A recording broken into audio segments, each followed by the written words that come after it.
The moment Sophie stepped through the doorway, a thunderous boom shook the house. Oh, it's showtime!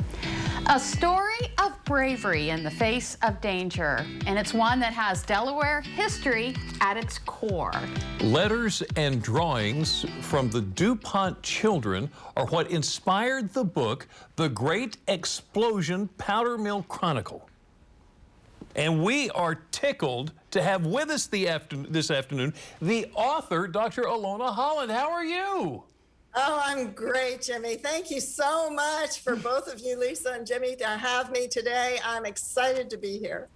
So can I feel like I'm asking for a behind the curtain peek here. How did you come up with the drawings and stories from the DuPont children?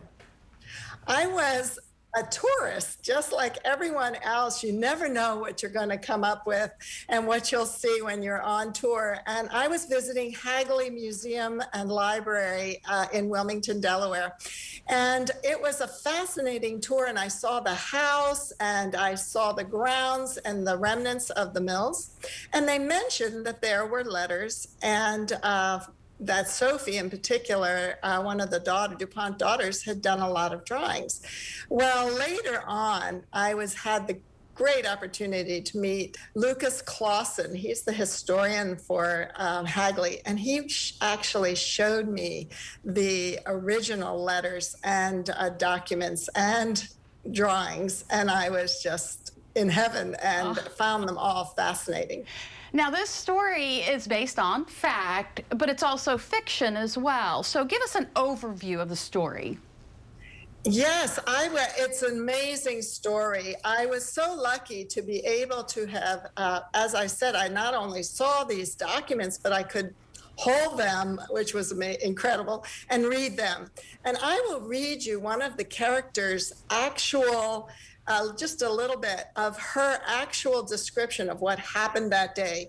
This was written over 35 years later, but she was 11 when it happened. And she said, "I was then 11. The following account is perfectly correct. On Thursday, 19 March 1818, at 9 o'clock in the morning, my sister Sophie, myself, and brother Henry were preparing to commence our lessons under our loving and excellent teacher, Sister Victorine. I was taking our atlas from the window seat when the first explosion occurred. The windows, sashes, glass and all shattered to pieces, flew in my face, and cut me in several places, but not seriously." So you can see what an incredible treasure this is, to have the actual words of someone who lived through this explosion in 1818. This is amazing how you wrote this. What was going through your head when you wrote this? Well, it was a story that was captivating to me, and I really wanted to have it come alive for children.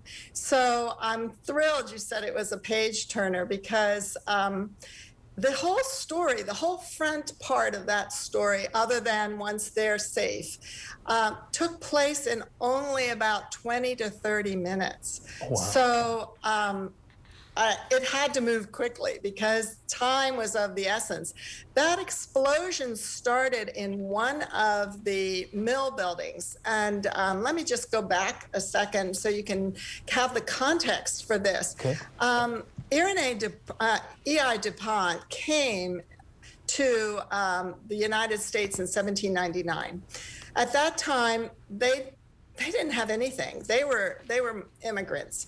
And so the one thing he knew was how to make black powder. And he found the Brandywine River to be the perfect place to build a mill because there wasn't electricity back then. So he needed the water to be diverted to turn water wheels. Right.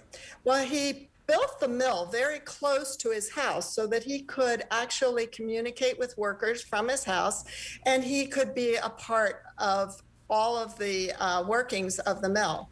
However, making black powder was very dangerous. It's the precursor to dynamite. And if you think, this mill was built in 1802. In 1803, Thomas Jefferson did the Louisiana Purchase. So our country was, excuse the expression, exploding westward. And we needed to have ways to build roads, to lay railroad tracks later on, to clear land for farming. So black powder was very, very important to our early settlers. Well, on this fateful morning at 9 o'clock, one of the glazing mill, or the dust mill it's called, is one of the buildings where the pellets got turned in a tumbled, almost like sea glass does to make it smooth. Yeah. But the dust is so explosive that workers were checked that they had no metal nails in their shoes, because at those days they would use metal to hold the heel on. They had no metal belts, and certainly nothing like a match.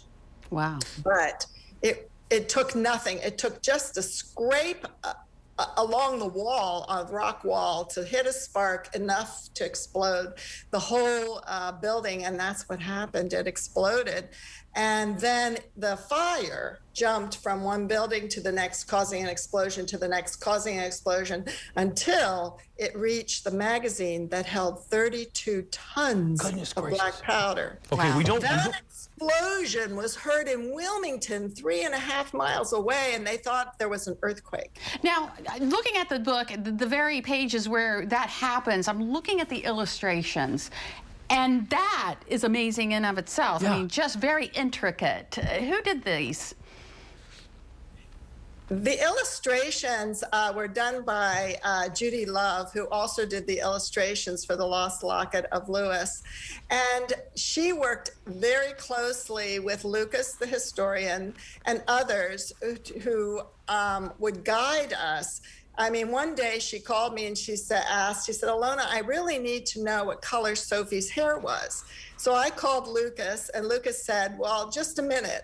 We have a lock of Sophie's hair in the archive. No. I mean, that is how amazing it was to work with the folks at Hagley, and that archive was a rich depository of information. So every single thing in those illustrations are as accurate as we could possibly make them, and was reviewed. Yeah. Absolutely incredible. We are running out of time, but we have to bring up this book, The Great Explosion, A Powder Mill Chronicle, has already won an award. Yes.